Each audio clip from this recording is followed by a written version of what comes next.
Tongsis atau tongkat narsis dianggap sebagai sebuah penemuan baru.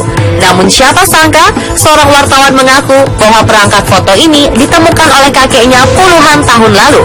Jurnalis freelance di Inggris bernama Alan Cleaver menunjukkan foto sang kakek memotret dirinya dengan sang kawan menggunakan perangkat bantuan semacam tongkat. Menurut Cleaver, foto ini diambil pada 1925 atau 91 tahun lalu di Warwickshire, Inggris, sesaat setelah pernikahan sang kakek. Cleaver menambahkan, sang kakek bernama Arnold meninggal pada 1972 dan tidak mendaftarkan paten tongsis sehingga tak memperoleh royalti. Lalu benar memang Arnold yang menemukan tongsis pertama kali? Hal ini pun masih menjadi pertanyaan hingga sekarang.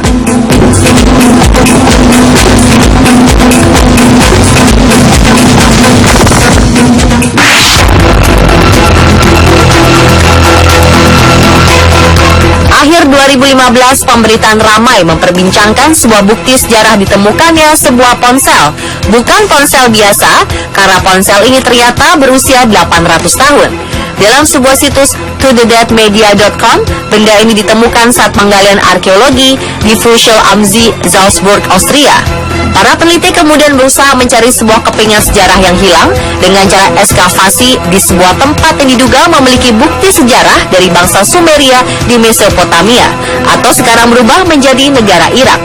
Biasanya ponsel yang ditemukan berbentuk persegi dengan ukuran besar seperti yang ditemukan pada 1980-an. Namun kali ini, temuan mereka persis dengan ponsel era 2000-an dengan pahatan garis berbentuk layarnya. Terlihat beberapa tulisan kuno yang diketahui adalah bahasa yang digunakan bangsa Sumeria sekitar 3000 tahun sebelum Masehi. Beberapa orang menganggap kabar penemuan ponsel ini hanya sebuah isapan jempol semata. Tak terbukti kebenaran artefak itu berusia 800 tahun. Bagaimana dengan Anda?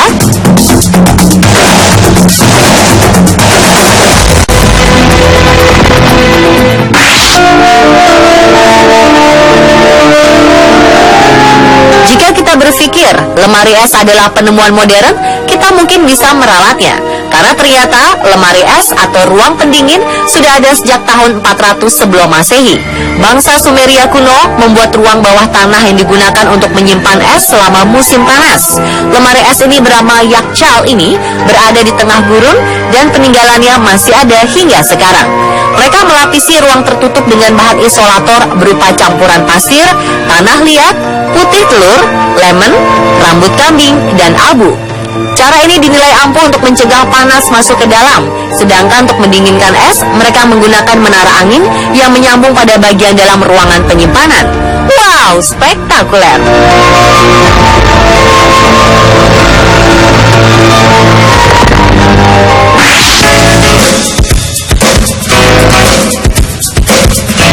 Mobil elektrik atau mobil listrik dianggap sebagai penemuan paling modern di abad ke-20, dan ternyata mobil elektrik sudah ada sejak 200 tahun lalu.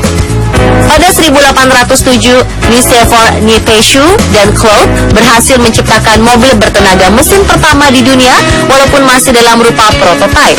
Ide untuk menciptakan sebuah mobil dengan tenaga alternatif kemudian bermunculan. Akhirnya pada 1828, seorang bernama Ányos Jedlik asal Hungaria berhasil menciptakan prototipe awal sebuah mesin bertenaga listrik. Karena masih berbentuk sederhana, pada 1888, seorang insinyur berkebangsaan Jerman, Andreas Flocken, berhasil mengembangkan desain dan ide dari Jedlik. Walaupun sekilas mobil ciptaannya terlihat seperti dorongan bayi daripada sebuah mobil.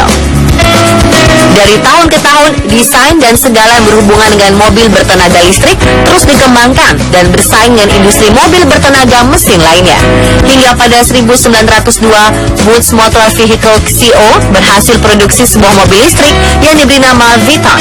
Mobil ini mampu melesat dengan kecepatan 22,5 km per jam, menempuh jarak sejauh 33 km. Ketika itu, mobil listrik dianggap lebih unggul dibandingkan dengan mobil bertenaga bahan bakar minyak.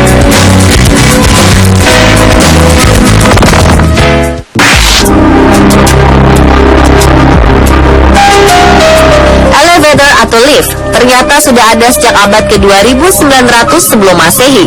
Awalnya tenaga penggerak elevator dimulai dengan cara yang sederhana, yaitu menggunakan tenaga non-mekanik. Saat itu alat kerekan berbentuk sederhana dipergunakan untuk mengangkat batu-batu seberat 5 ton dalam pembangunan piramida Cheops di Mesir kuno.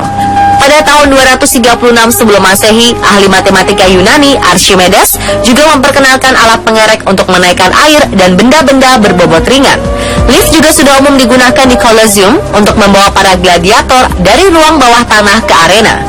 Hanya saja pada saat itu sumber energi lift ini bukanlah listrik, melainkan ditarik oleh tenaga manusia atau keledai. Prinsip kerja kerekan inilah yang menjadi dasar penyempurnaan ide alat angkut vertikal dalam bangunan yang dikenal hingga sekarang.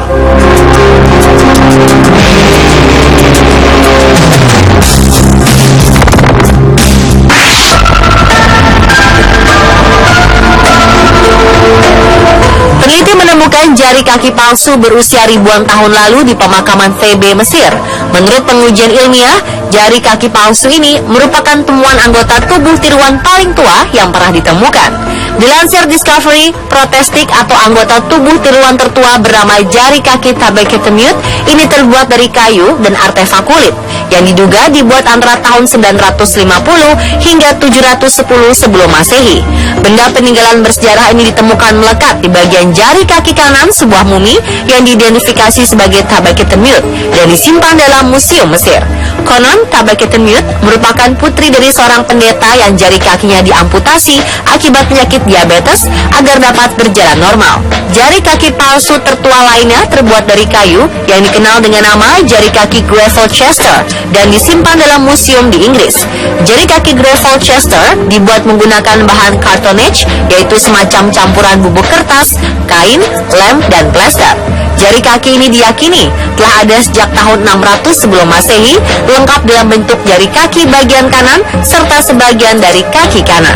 Tak hanya jari kaki palsu, peneliti menemukan jantung buatan di dada kiri mumi anak lelaki di dalam piramida Mesir. Di zaman modern seperti sekarang ini, jantung sintetis baru diciptakan dalam beberapa puluh tahun terakhir. Penemuan ini membuktikan bahwa jantung sintetis telah ada sejak 5.000 tahun lalu. Dan pemirsa, telah 7 teknologi canggih di masa lalu versi on the spot.